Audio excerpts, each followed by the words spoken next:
Good morning everyone. तो आज की इस वीडियो में हम बात करेंगे दो एफएमसीजी कंपनीज की जो आज के मार्केट में, जो कि एक खराब कंज्यूमर सेंटिमेंट का मार्केट है, उसमें भी बहुत अच्छा परफॉर्म कर रही है, जिसको आप देख सकते हैं। कोई भी बाय या सेल रिकमेंडेशन नहीं है। आपने तो हेडलाइन से नाम सुना ही होगा। मिसेस बेक्टर और बिकाजी फूड की इस वीडियो में हम चर्चा करेंगे। इनके Q2 के रिजल्ट्स भी आए और वो रिजल्ट्स कैसे थे, आगे आने वाले ग्रोथ आउटलुक क्या हो सकते हैं, इसको भी समझने की कोशिश करेंगे। और ये कंज्यूमर सेंटिमेंट्स जो खराब है उसके बावजूद भी ये कंपनियां कैसा परफॉर्म कर रही है, इसको समझने की हम कोशिश करेंगे इस वीडियो में। तो चलो शुरू करते हैं आज की वीडियो में। तो आपने देखा होगा कि ब्रिटानिया के रिजल्ट्स आए, HUL के रिजल्ट्स आए, गोदरेज कंज्यूमर्स के रिजल्ट्स आए, टाटा कंज्यूमर्स के रिजल्ट्स आए। ये सारी जो कंपनियां हैं जो फास्ट मूविंग कंज्यूमर्स गुड्स में काम करती है इंडिया में, जिसका डायरेक्ट कनेक्शन इंडिया के ग्लोबल इकोनॉमी से है, इंडिया की GDP से रिलेट करता है।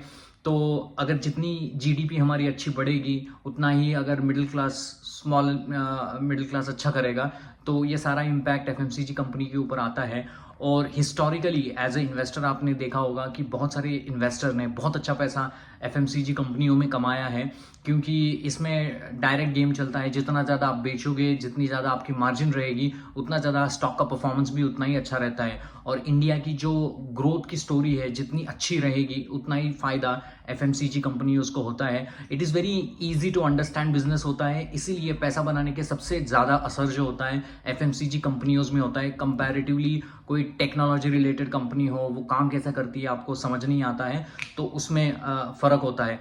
जैसे हिंदुस्तान यूनिलीवर साबुन बेचता है, हेयर ऑयल बेचता है, बहुत सारी चीज़ें जो हमारे डे टू डे लाइफ में आती है। कोलगेट पालोमोटिव जैसा स्टॉक जो कोलगेट हमें बेचता है, सिंपल ईजी टू अंडरस्टैंड है। जितना ज़्यादा वो बेचेगा उतना ज़्यादा उसका प्रॉफिट आएगा, और एज ए इन्वेस्टर हमारा जो ROE और EPS का वैल्यू है वो ऊपर जाएगा और हमें पैसा मिलेगा। सिंपल लॉजिक है। आपको अगर देखा होगा कि Q2 2025 में बहुत सारी कंपनियों के रिजल्ट आए इस FMCG स्पेस में, और HUL ने 2% की ग्रोथ दिखाई, नेस्ले ने कुछ ग्रोथ ही नहीं दिखाई, वॉल्यूम डाउन था। ब्रिटानिया ने कुछ 5-8% की वॉल्यूम ग्रोथ थी, प्रॉफिट डाउन था। कंपैरेटिवली आप गोदरेज कंज्यूमर में 7% की कुछ ग्रोथ थी। ऐसे ही मतलब सिंगल डिजिट और लो डबल डिजिट के पैरामीटर्स पे ये सारी कंपनियां जो है उन्होंने बहुत बुरे रिजल्ट दिए। डाबर का रिजल्ट आया, वो भी इंकरेजिंग नहीं था। और ये सारी जो बिस्किट बेचने वाली कंपनियां हैं, हेयर ऑयल बेचने वाली जो कंपनियां हैं, साबुन बेचने वाली कंपनियां हैं, जिसका डायरेक्ट जो कनेक्शन होता है वो रूरल और लो इकोनॉमी सेगमेंट्स में आता है, और इसीलिए ये ऐसा माना जा रहा है कि मतलब कंज्यूमर सेंटिमेंट थोड़ा डाउन है, इसलिए कंपनियां अच्छा नहीं कर रही है। और नेस्ले के CEO ने भी आके कहा कि मिडिल क्लास इंडिया में बहुत बुरी तरह से पिट रहा है, और जिसका असर हमारे कंपनियों के परफॉर्मेंस के ऊपर आ रहा है। इन सारे सेगमेंट में दो कंपनियां ऐसी है FMCG में वो बहुत अच्छा काम कर रही है। अगर आप देखोगे कि इसमें सबसे बड़ा नाम आता है मिसेस बेक्टर का। तो मिसेस बेक्टर ये जो कंपनी है वो दो चीज में काम करती है। सबसे पहले एक जो उनका क्रीमिका करके एक बिस्किट का ब्रांड है, बिस्किट बेचते हैं वो लोग, कुकीज हो, क्रीम बिस्किट हो, ये अपने डाइजेस्टिव बिस्किट्स हो, उसको बेचते हैं। और दूसरा एक उनका धंधा आता है, वो आपके बेकरी प्रोडक्ट्स बेचते हैं। इंग्लिश ओवन करके उनका एक ब्रांड है, जिसके थ्रू वो अपने अपने बेकरी प्रोडक्ट्स को बेचते हैं। उनका पाव आता है, मल्टीग्रेन का एक पाव का पैकेट आता है, वो बेचते हैं। ठीक है, ये डोमेस्टिक सेगमेंट में बिस्किट बेचते हैं और एक्सपोर्ट भी करते हैं कुकीज़ को या क्रीम वाले बिस्किट्स को। जैसे हमें फ्लाइट में जो क्रैकर्स मिलते हैं वो भी क्रीमिका के आते हैं, तो उसको एक्सपोर्ट करते हैं। और उनका QSR सेगमेंट में है, मतलब ये जितने भी मैकडोनल्ड है, पिज्ज़ा हट है, डोमिनोज है, ये सारी जो QSR प्ले जो कंपनियां हैं, इनको जो बन जो आपको मिलता है, तो वो बन प्रोवाइड करने का काम भी ये मिसेस बेक्टर करती है। मिसेस बेक्टर की जो फाउंडिंग मेंबर है मिसेस रजनी बेक्टर, उनको भी पद्मश्री अवार्ड से नवाजा गया है।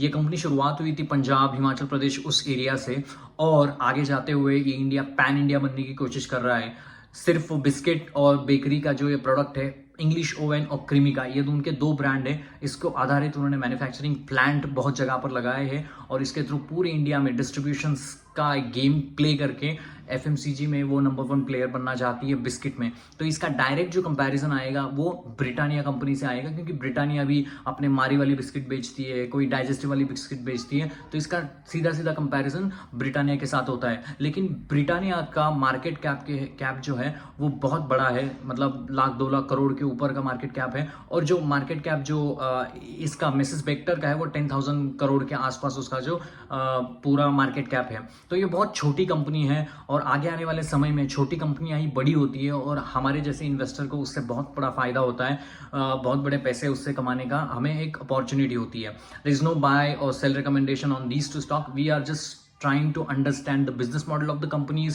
whatever the performance of the companies, और आगे आने वाले समय में उनका क्या आउटलुक हो सकता है, इसको समझने की कोशिश हम इस वीडियो में कर रहे हैं। तो मिसेस बेक्टर जो मैंने जैसे बताया इंग्लिश ओवन और इसमें काम कर रही है, इनका जो Q2 का जो रिजल्ट्स आया इसमें उन्होंने 19.7% की रेवेन्यू ग्रोथ दिखाई और प्रॉफिट की ग्रोथ थोड़ी सी कम रही 4.4% से। ईबिटा जो था वो 12% से बढ़ा है, सॉरी 21% से ईबिटा बढ़ा है, क्रॉस प्रॉफिट 12% से बढ़ा है और ये जो नेट प्रॉफिट है वो 4.4% से बढ़ा है। ये मैं कंपेयर कर रहा हूँ Q2 फाइनेंशियल ईयर 24 से। Now this Q2 financial year 25 तक ग्रोथ जो है वो लगभग अराउंड 19-20% का इंजन है। तो 20% का इंजन है मिसेस बेक्टर। शुरुआत हुई थी हिमाचल पंजाब से। Now they have opened a new manufacturing unit for their bakery plants in Khopoli in Maharashtra. They have also opened one shop like one plant in धर मध्य प्रदेश में भी उन्होंने एक प्लांट खोला है बेकरी प्रोडक्ट्स के लिए। अभी बैंगलोर में भी एक खोलना चाह रहे हैं और कोलकाता में eastern side of the India में भी वो लोग अपना प्लांट खोल रहे हैं। तो ये जो कंपनी है जैसे मैंने कहा नॉर्थ इंडिया से शुरू हुई थी, नॉर्थ इंडिया में पूरे Rajasthan, Himachal Pradesh, Delhi, Jammu and Kashmir, Ladakh, all those areas north India में, उत्तर प्रदेश, इस एरिया में पूरा फैल चुका है। अभी भी उनका ज़्यादा प्रेजेंस इस वेस्टर्न मतलब महाराष्ट्र, कर्नाटक, आंध्र प्रदेश, तेलंगाना, इंडिया का जो निचला हिस्सा है वहाँ पर उनका, केरला में उनका ज़्यादा इतना मतलब अभी सेटअप नहीं हुआ है या उसको ज़्यादा तरीके से अभी उन्होंने डिस्ट्रीब्यूशन सेगमेंट को बढ़ाया नहीं है। तो इसको ही बढ़ाने का प्लान है और ईस्टर्न साइड में भी कोलकाता में अब मैन्युफैक्चरिंग यूनिट खोल रहे हैं जिसके थ्रू वो ईस्टर्न मार्केट को भी कैप्चर करने की कोशिश कर रहे हैं। देखो एक सिंपल सी बात है, इंडिया में अगर पैसा बनाना है ना, कोई भी ऐसी एफएमसीजी कंपनी को पकड़ो जो इंडिया में एक point of the India start हुई थी, मान लो कि साउथ इंडिया से स्टार्ट हुई थी और पूरी पैन इंडिया बनने की कोशिश कर रहा है। Because at the end of the day FMCG जो है पूरा वॉल्यूम का गेम है। ये बिस्किट बताओ कितने का आएगा, 50 रुपए का आएगा, 20 रुपए का आएगा, क्रैकर जो है 10-5 रुपए के आएंगे और ज़्यादा से ज़्यादा 100 रुपए तक आएगा, बहुत उसका एक्सपेंसिव अगर बिस्किट है तो इसमें ना मार्जिन जो होता है एज अ कंपनियों को बहुत कम होता है और इसीलिए इनको वॉल्यूम का गेम खेलना पड़ता है। मतलब सबसे ज़्यादा बिस्किट कोई बेचेगा उसमें अगर मार्जिन 10-12-13% का रहेगा तो जाके वहां पर वो अच्छा पैसा बना सकते हैं। हालांकि मिसेस बेक्टर का मार्जिन अच्छा है 14% का, which is very good thing. तो जैसे मैंने कहा कि ये जो कंपनी है पूरा पैन इंडिया बनने की कोशिश कर रहा है, पूरे पैन इंडिया में फैलने की कोशिश कर रहा है और इसीलिए वो नए नए स्टेट जा रहा है, नई नई डिस्ट्रीब्यूशन के चैनल खोल रहा है, नए नए रिटेल ऑनबोर्ड कर रहा है जिसके थ्रू अपने वो बिस्किट को बेच सके। और उसको कैटर करने के लिए वो उसके नज़दीक, जैसे मध्य प्रदेश में उन्होंने प्लांट खेला वहाँ पर मैन्युफैक्चरिंग यूनिट बना रहे हैं, कोलकाता में ईस्टर्न मार्केट को कवर करने के लिए वहाँ पर एक मैन्युफैक्चरिंग यूनिट बनाया, वो बैंगलोर में भी अभी वो खोलना चाहते हैं आगे आने वाले समय में। तो यही होता है गेम। सबसे ज़्यादा कोई कंपनी अपने वॉल्यूम्स को, अपने प्रोडक्ट को सबसे ज़्यादा मतलब पूरे गांव में, रूरल विलेज में लेके चले जाएगा। जैसे ब्रिटानिया का बिस्किट मिलता है मारे गुड्डे पूरे इंडिया में फैल चुका है, सारे गांव में भी चले जाओ ब्रिटानिया का वो गुड्डे 5 रुपए का, 10 रुपए का पैकेट का बिस्किट मिलता है। हालांकि उसमें मार्जिन कम होता है लेकिन एक दिन में गांव में कितने सारे ब्रिटानिया का वो लोग खरीदते हैं और चाय के साथ खाते हैं। तो यही इनका भी एक गेम प्ले है कि एक स्टार्ट से शुरुआत हुई, अभी उनको बहुत बड़ी कंपनी बनना है और कंपनी अच्छा भी कर रही है। अगर ये देखो पिछले 2-3 सालों में उन्होंने 20% की ग्रोथ इंजन दी है। प्रॉफिट में जो कमी आई है वो कंसर्न है, लेकिन वो इसीलिए है क्योंकि वो कैपेसिटी एक्सपांशन के ऊपर भी ध्यान दे रहे हैं और रॉ मटेरियल का कॉस्टिंग भी थोड़ा सा बढ़ा है जिसकी वजह से भी प्रॉफिट में थोड़ी से कमी आई है। बट अभी उस प्रॉफिट को बढ़ाने के लिए अपने ऑटोमेशन में, मतलब मैन्युफैक्चरिंग प्लांट में जो ऑटोमेशन होता है उसके ऊपर वो काम कर रहे हैं।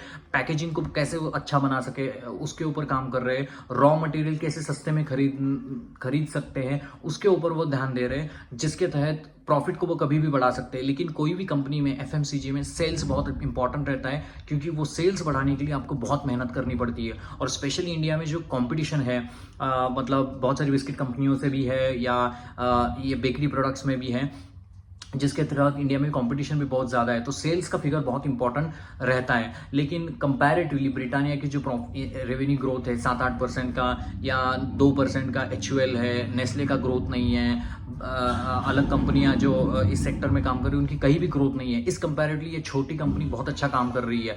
मान लो कि इंडिया में ये मिडिल क्लास के हाथ में पैसा आएगा और कंज्यूमर सेंटिमेंट थोड़े अच्छे होंगे, रूरल इकोनॉमी थोड़ा अच्छा करने लगेगी, तो ये 20% का फिगर आगे जाके 30% भी हो सकता है। और by the time they will also have the lot of good distribution network, they will have the lot of manufacturing facilities, जिसका बेनिफिट भी इन सारी कंपनियों को बहुत अच्छा तरीके से मिल सकता है।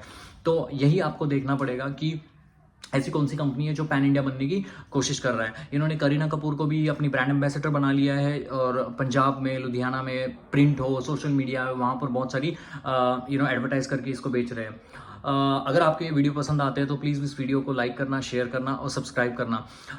हालांकि इसमें उन्होंने और एक इंग्लिश ओन में एक ब्रांड निकाला है जिसमें उन्होंने कहा है कि नो पॉम ऑयल, नो मैदा और नो एडिटिव कलर्स। तो इसके थ्रू इंडिया में जो हेल्दी एक जो ट्रेंड चला हुआ है, लोग अभी स्वीट्स इतना ज़्यादा खाते नहीं है, तो उनको कैटर करने की कोशिश की जा रही है। जो लोग हेल्थ कॉन्शियस ज़्यादा है उनको कैटर करने की कोशिश, ये जो नया वाला सेगमेंट उन्होंने लॉन्च किया है इंग्लिश ओवन बेकरी में, तो उसको वो कैटर करना चाह रहे हैं। और इसीलिए popular figure personality Kareena Kapoor को लाके वो बहुत ज़्यादा मार्केटिंग और एडवर्टाइजिंग के ऊपर भी ध्यान दे रहे हैं। तो ये मिसेस बेक्टर का बहुत अच्छा है। मिसेस बेक्टर का आप अगर देखोगे पूरे इंडिया में कंजम्पशन पैटर्न आप अगर देखोगे तो वो पिछले 10 साल से कुछ मतलब 15 से 20% कंजम्पशन पैटर्न बढ़ता जा रहा है। और सुपर और प्रीमियम कैटेगरी में लोग पसंद कर रहे हैं कि अपने बिस्किट को खरीदे। अभी लोग वो छोटे वाले बिस्किट नहीं खरीदते, लेकिन सुपर और प्रीमियम कैटेगरी में लोग थोड़ा सा ज़्यादा एडवांस हो रहे हैं।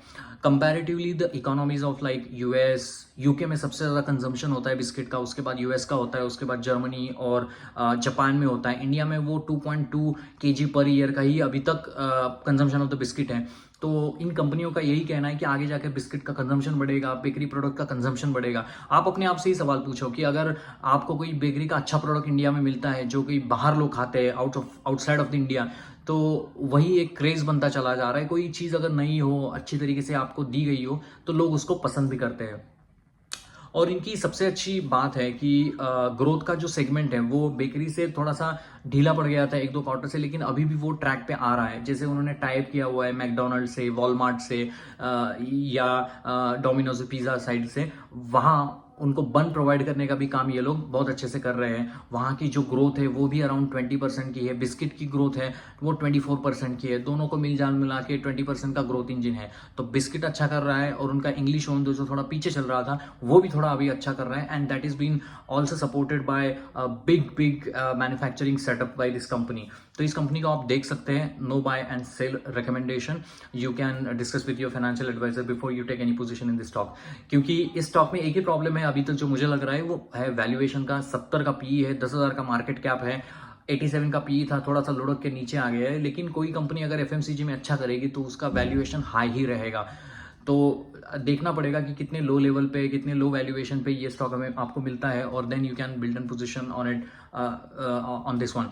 तो अभी वापस आते हैं दूसरे हमारे स्टॉक पे, उसका नाम है बिकाजी फूड। बिकाजी फूड भी वो आप देखोगे कि दिवाली में ये जो पैकेट स्वीट्स मिलते हैं, पैकेज्ड एक बॉक्स होता है, वहाँ पर भुजिया भी होती है या स्वीट के भी पैकेट्स होते हैं, 3-4 पैकेट में बक्से में वो जो बेच रहे हैं। बीकानेर से शुरुआत हुई थी बिकाजी फूड्स, तो बीकानेर से भी ये भी वेक्टर फूड की तरह ऑल इंडिया पैन बनने की कोशिश कर रहा है। छोटी मार्केट कैप की कंपनी है और साउथ इंडिया में अभी तक ज़्यादा फैली नहीं है, ईस्टर्न इंडिया में फैली नहीं है, तो वहाँ पर वो लोग बहुत ज़्यादा अपने आप को डाइवर्सिफाई करने की कोशिश कर रहे हैं। और इस कंपनी ने यही कहा कि ये जो भुजिया और ये छोटे मोटे पैकेट वो बेचते थे, इसके कंपैरेटिवली ये जो पैकेज फूड का मतलब पैकेज आइटम का जो एक ये बना है, दिवाली में आपने देखा होगा कि एक बंदे से दूसरे बंदे को आप वो दिवाली का बहुत बड़ा बक्सा देते हैं। और बिकाजी फूड ने अमिताभ बच्चन को अपना वो ब्रांड एम्बेसडर बना लिया है, और जिसके थ्रू वो अपनी भुजिया, वो जो 40-50 रुपए के पैकेट आते हैं वो 300-400 रुपए, क्योंकि उसमें मार्जिन ज़्यादा रहता है। बड़ा पैकेट होगा उसमें बहुत सारे आइटम्स रहेंगे और जिसके थ्रू वो बेचते हैं, उसमें मार्जिन बहुत बिकाजी का अच्छा रहता है। तो बिकाजी का जो रेवेन्यू ग्रोथ था वो Q2 2025 में आई थिंक Q2 2024 से अराउंड अप्रॉक्सीमेटली 17% से बढ़ा है, and this is also a growth engine of around 17 to 18%। सो 17-18% का ग्रोथ इंजिन बिकाजी है। प्रॉफिट ग्रोथ अराउंड 13-14% की प्रॉफिट ग्रोथ Q2 में हुई है, और छोटे मार्केट कैप की कंपनी है, 60 का पी है, ये भी सिमिलर काइंड ऑफ वर्क कर रही है। लेकिन एफएमसीजी कंपनी को आप लोगों को दो चीज देखनी होगी, एक वॉल्यूम की ग्रोथ और डिस्ट्रीब्यूशन कैसे उसको बढ़ा रहे हैं। तो same like in the case of Mrs Bector, I think the Bikaji food is also distributing the more channels and they are also diversifying their portfolio across the India, और जिसका फायदा एज ए इन्वेस्टर हमें हो सकता है। बीकाजी में और एक बात थी कि वो बीकानेर से शुरुआत हुई है, और बीकानेर राजस्थान का पार्ट है, और राजस्थान से गुजरात सब जगह पर वो फैल रहे हैं, और अभी वो QSR में भी जाने की कोशिश कर रहे हैं कि वहां पर भी अपने स्वीट्स को वो बेचना चाहते हैं। तो बिकाजी को आप you can also have a look into it. और एफएमसीजी में यही होता है, डिस्ट्रीब्यूशन सेगमेंट अच्छा है, मैन्युफैक्चरिंग यूनिट अच्छा लगा रहा है, सेल्स की फिगर अच्छी आ रही है, थोड़ी सी इकोनॉमी को उसका साथ दे दें तो ही वहां पर अच्छा उसको मतलब there will be a good opportunity in this companies to go forward. ठीक है, होपफुली आपको ये वीडियो पसंद आया हो। अगर आपके कोई कमेंट है, आपके सुझाव है, तो प्लीज उसमें मुझे राइट करना, so I will try to help on this one. ठीक है, इंडिया में कल एक बात हुई कि CLSA की रिपोर्ट आई, उसमें उन्होंने कहा कि अभी हम चाइना का जो हमने बताया था कि चाइना में इन्वेस्ट करो, लोगों को अभी वो बता रहे कि इंडिया में इन्वेस्ट करो, वैल्यूएबल अच्छा लग रहा है। तो मेरा कहना यही है, ये सारे रिपोर्ट आते रहेंगे जाते रहेंगे, डजंट मैटर। बाहर की कोई ब्रोकरेज कंपनी आके हमें नहीं बता सकती है कि कहाँ पे इन्वेस्ट करना है। हमें एज ए इंडियन हमारे कंपनियों उसके ध्यान देना है। अगर उनकी अर्निंग्स ग्रोथ आएगी तो स्टॉक बिल्कुल चलेगा, there is no other problem.